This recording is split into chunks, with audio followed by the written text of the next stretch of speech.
الشيطان الرجيم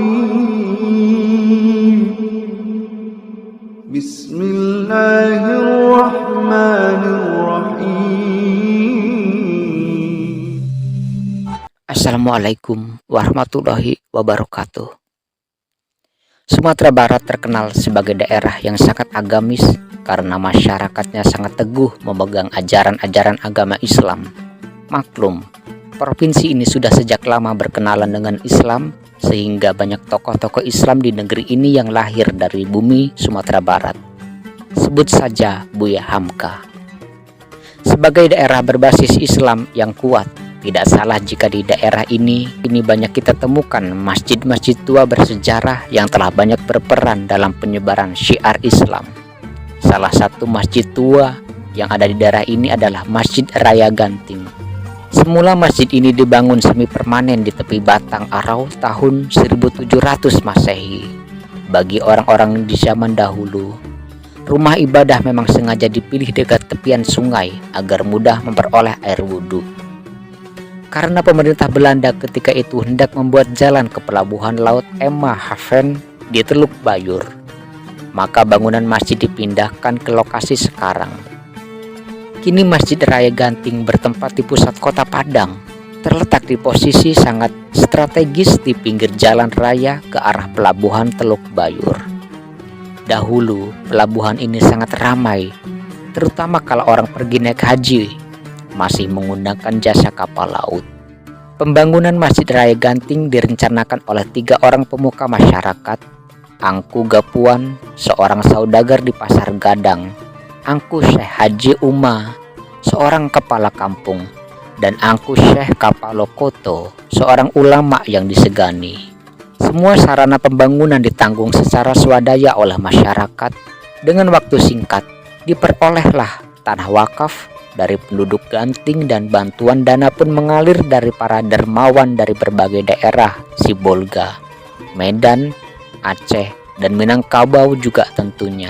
Maka dari dana awal ini, pada tahun 1819 Masehi, selesailah pembangunan tahap pertama, sebuah masjid permanen dengan ukuran 30 x 30 meter dan serambi teras dengan lebar 4 meter. Uniknya, pekerjaan dilakukan secara gotong royong yang dipimpin oleh militer Belanda beragama Nasrani dengan pangkat kapten yang secara spontan turut serta membantu proses pembangunan. Bahkan Komandan Kop Jenny Sumbar dan Tapanuli itu ikut menyumbangkan keahliannya dalam menentukan arah kiblat. Nampaknya pihak Belanda ikut memainkan peran dalam pembangunan masjid sebagai bentuk tanggung jawab moral, karena merekalah yang membongkarnya dari lokasi lama. Pada tahap berikutnya dilakukan perbaikan dan tambahan bangunan seperti penambahan bagian depan penyambung serambi. Pada saat itu diletakkan sebuah mimbar berukiran Tiongkok yang disumbangkan oleh seorang saudagar Cina terkaya di kota Padang yang sudah memeluk Islam.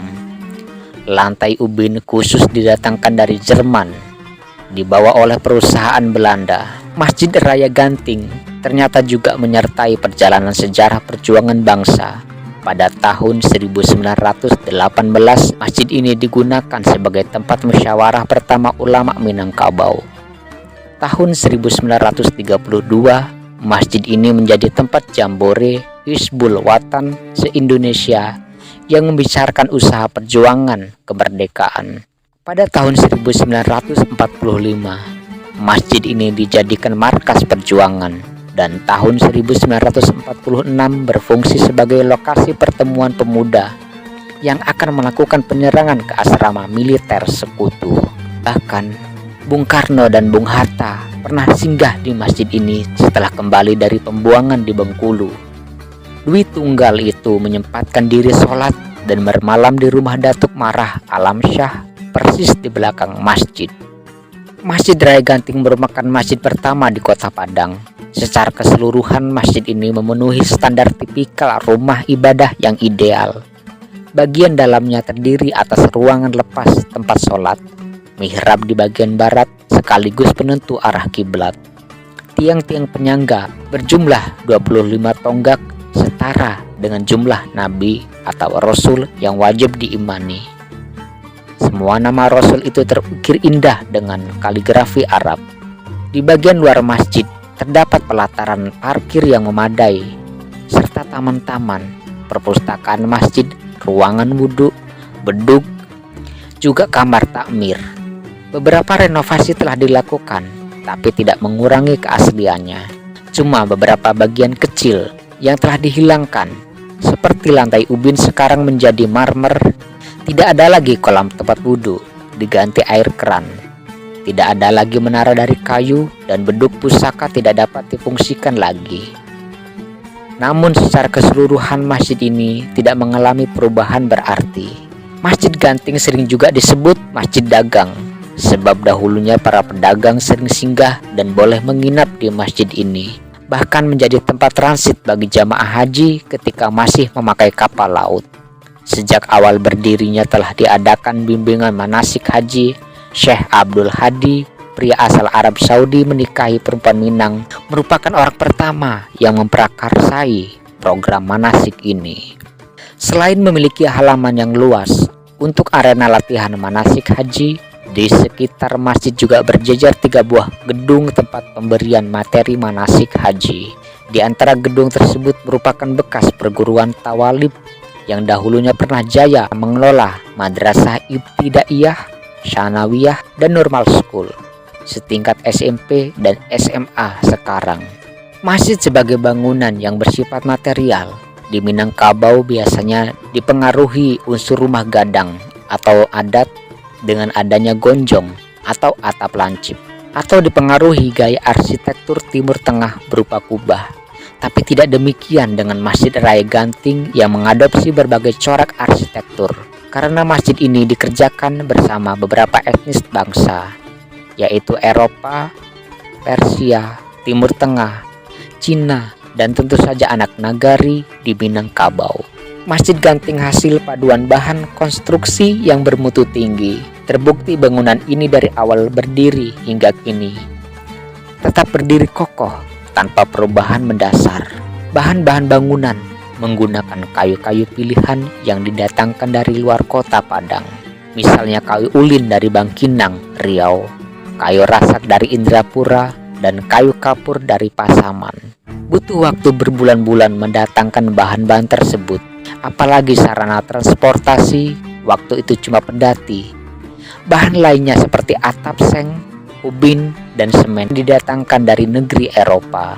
Bukan semen biasa, tapi direkat oleh campuran kapur dengan semen merah. Tatanan atap pada masjid ini adalah atap susun berundak-undak 5 tingkat dengan bagian terakhir sebagai puncak atapnya.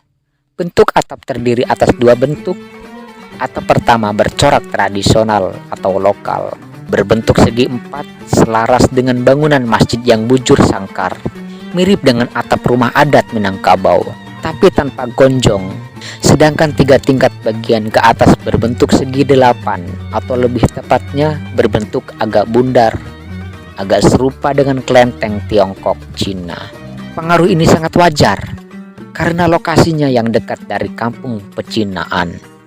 Faktor pencahayaan juga menjadi pertimbangan dalam model atap.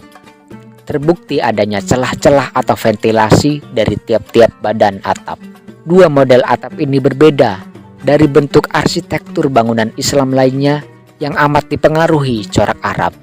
Ada 8 pintu bagian dalam dan jendelanya yang berjumlah 17 terdapat lengkung-lengkung dengan pengaruh Persia dan Timur Tengah. Semua ini disebabkan kota Padang yang terletak di tepi pantai dan terbuka terhadap pengaruh unsur budaya luar. Berbeda dengan masjid di pedalaman Minangkabau yang waktu itu mempertahankan arsitektur masjid bergonjong seperti rumah adat. Perpaduan antara lokal dengan budaya luar menjadikan Masjid Ganting kokoh tanpa mengalami renovasi mendasar. Dan ini adalah bukti perencanaan yang matang dengan kreativitas estetika yang tinggi. Wassalamualaikum warahmatullahi wabarakatuh.